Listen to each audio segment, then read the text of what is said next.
Assalamualaikum warahmatullahi wabarakatuh. Perkenalkan, nama saya Muhammad Anwar dengan NIM 231B196. Di sini saya sebagai moderator yang akan memandu jalannya presentasi pada kelompok kami, yaitu kelompok 4, yang akan menjelaskan tentang aspek kognitif, afektif, dan perilaku dalam situasi krisis atau trauma.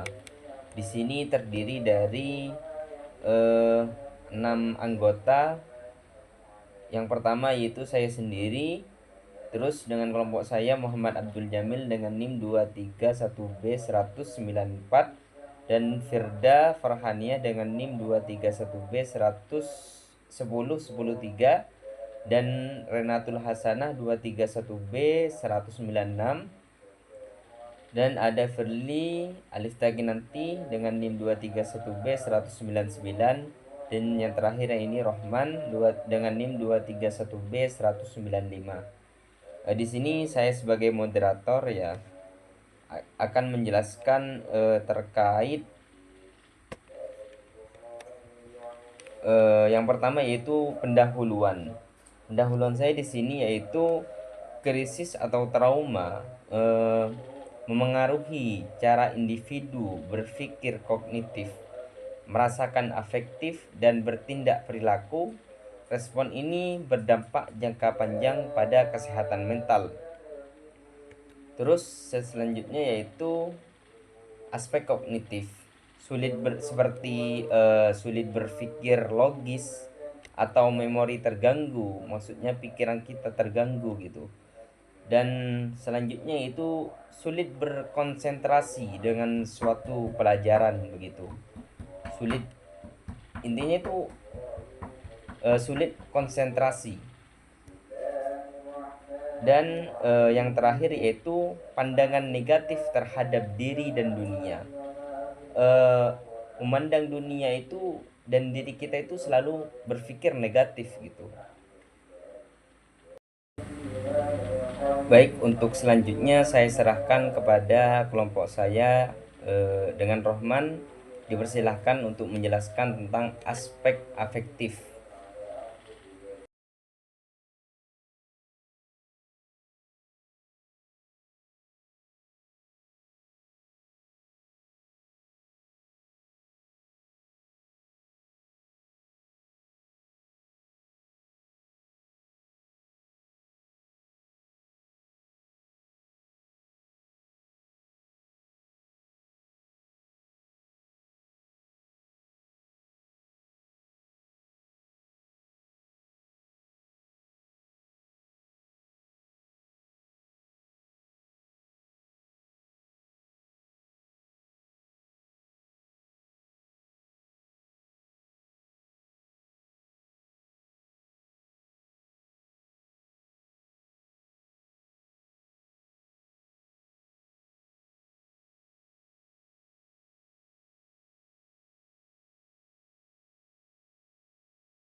Terima kasih kepada Rohman. Untuk yang selanjutnya yaitu akan menjelaskan aspek perilaku dan definisi trauma yang akan dijelaskan oleh Firda Farhania.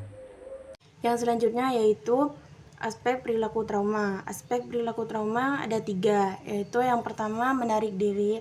Yang di sini yang dimaksud menarik diri itu seorang yang mengalami trauma mungkin menunjukkan perilaku yang menarik diri dari lingkungan sosial. Ia menjadi lebih pendiam dan tidak berinteraksi dengan siapapun, dan lebih memilih menyendiri di kamar karena traumanya tersebut. Yang selanjutnya yaitu menghindari pemicu trauma. Menghindari pemicu trauma di sini juga merupakan mekanisme perlindungan diri. Individu akan berusaha menjauhi segala hal yang mengingatkannya pada pengalaman traumatis, pada pengalaman trauma yang sebelumnya terjadi pada individu tersebut. Yang selanjutnya yaitu perilaku agresif atau tidak kooperatif.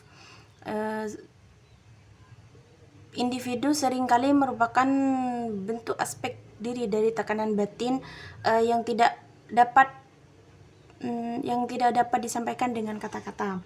Misalnya seorang anak yang mengalami kekerasan di rumah bisa menunjukkan kemarahan yang meledak-ledak di sekolah, menolak mengikuti arahan guru, atau bertindak kasar kepada teman-temannya. Itu merupakan contoh dari perilaku agresif atau tidak kooperatif. Yang selanjutnya yaitu definisi trauma. Definisi trauma di sini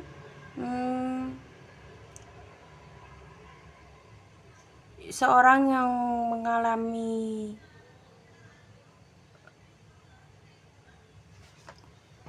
Yang selanjutnya yaitu definisi trauma.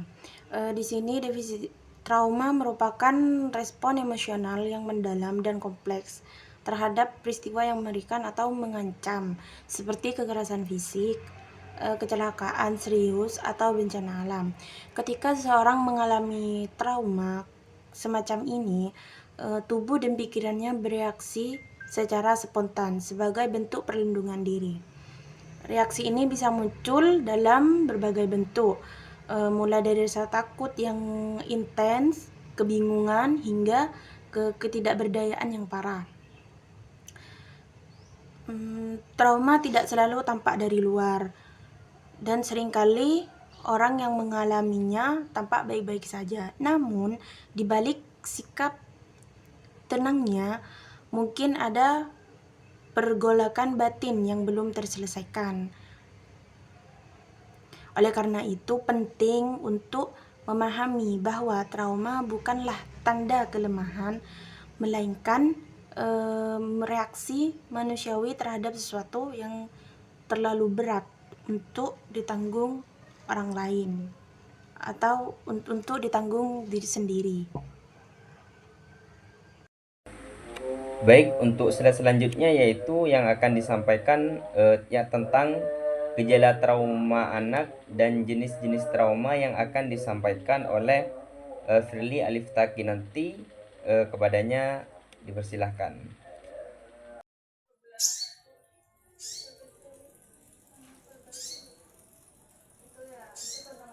Yang kedua adalah trauma kehilangan atau traumatic grief. Adalah trauma terjadi akibat kehilangan orang yang dicinta. Kemudian yang ketiga adalah kondisi alam trauma kehilangan atau kematian dan kehancuran.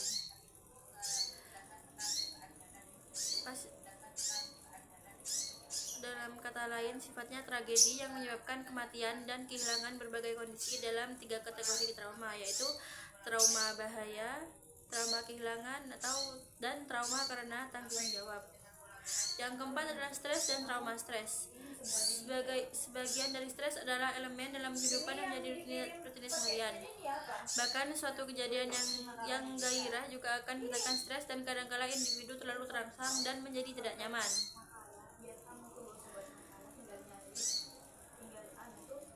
Ini mungkin dipengaruhi kekhawatiran karena seorang tidak dapat mengatasinya. Stres adalah berdasarkan pada konsep keseimbangan homeostasia, di mana dia dilahirkan melalui reaksi fisik atau emosi seseorang. Sekian dari saya, terima kasih. Baik, untuk faktor trauma masa dan trauma kehilangan yang akan disampaikan oleh Abdul Jamil. Kemudian kita akan membahas beberapa faktor dari traumatik masa. Ada 3 faktor traumatik masa yang menyebabkan traumatik masa tersebut. Yang pertama, faktor alami. Faktor alami berupa faktor yang dimana terjadinya atau kondisi atau situasi pengalaman yang buruk yang dapat menyebabkan trauma masa pada seseorang atau anak. Seperti contoh yang pernah kita alami, bencana alam atau sebagainya. Seperti contohnya COVID-19. Kita pernah mengalami adanya peristiwa COVID-19. Pada saat itu kita dipaksa untuk berubah kehidupan sehari-hari dan tingkat kematian yang sangat tinggi. Pada saat itu kita biasanya bersosialisasi dengan orang lain itu sangat normal. Pada saat itu adanya COVID-19, kita dipaksa untuk social distancing atau menjaga jarak satu sama lain. Faktor kedua yaitu pendukung atau dukungan dari keluarga. Dukungan dari keluarga ini merupakan salah satu faktor terjadinya traumatik masa. Trauma masa yang dialami oleh anak atau seseorang. Sepertinya perubahan tanggung jawab. Contohnya seperti anak mengalami walinya atau seorang ayah, memiliki seorang ayah dan ayah tersebut sudah meninggal. Kemudian terjadinya perubahan tanggung jawab yang dimana anak tersebut biasanya anak seusia dia itu sekolah dan atau menikmati masa mudanya. Pada saat adanya perubahan tanggung jawab, maka dia dituntut untuk bekerja untuk menafkahi keluarganya. Kemudian faktor ketiga yaitu faktor dukungan kelompok, yang dimana dukungan kelompok ini sangat penting untuk seseorang. Jika tidak diberikan dukungan yang sangat baik, itu dapat membuat seseorang mengalami trauma masa, baik itu stres atau gangguan pada otak seseorang itu. Untuk slide selanjutnya yang akan disampaikan oleh Rena terkait tipe-tipe trauma dan penanganannya itu seperti apa.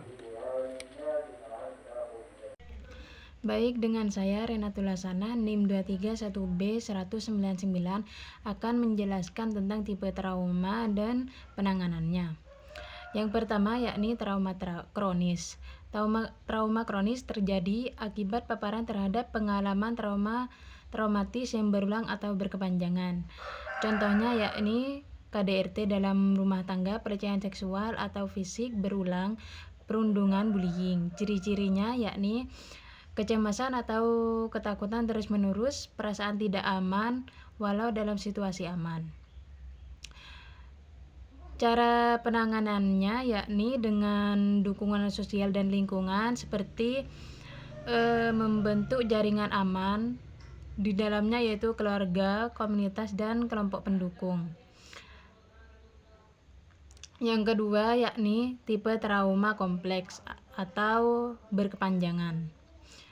Definisinya yakni trauma berkepanjangan atau kompleks biasanya terjadi akibat paparan berulang terhadap trauma interpersonal selama masa berkembang awal yang dialami oleh anak-anak. Ciri-cirinya yakni gangguan identitas dan harga diri rendah, kesulitan dalam regulasi emosi, perilaku menyakiti diri sendiri, gangguan kelekatan.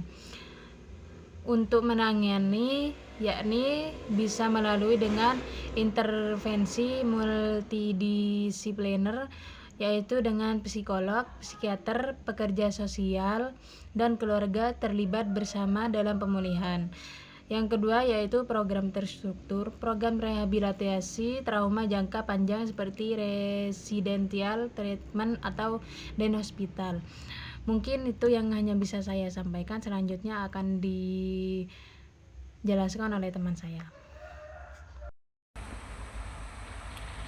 Baik, di sini saya izin untuk mengambil kesimpulan dari apa yang sudah dijelaskan oleh teman-teman kelompok saya. Untuk kesimpulannya yaitu pemulihan trauma perlu pendekatan alami dan fokus. Jadi pemulihan trauma ini perlu pendekatan yang alami dan berfokus pada sesuatu. Dan orang tua dan komunitas berperan penting dalam mendampingi proses ini. Jadi orang tua itu sangat berperan penting ya dalam mendampingi proses trauma dan lain semacamnya itu. Nah, mungkin sekian yang dapat kami sampaikan, kurang lebihnya mohon maaf. Wassalamualaikum warahmatullahi wabarakatuh.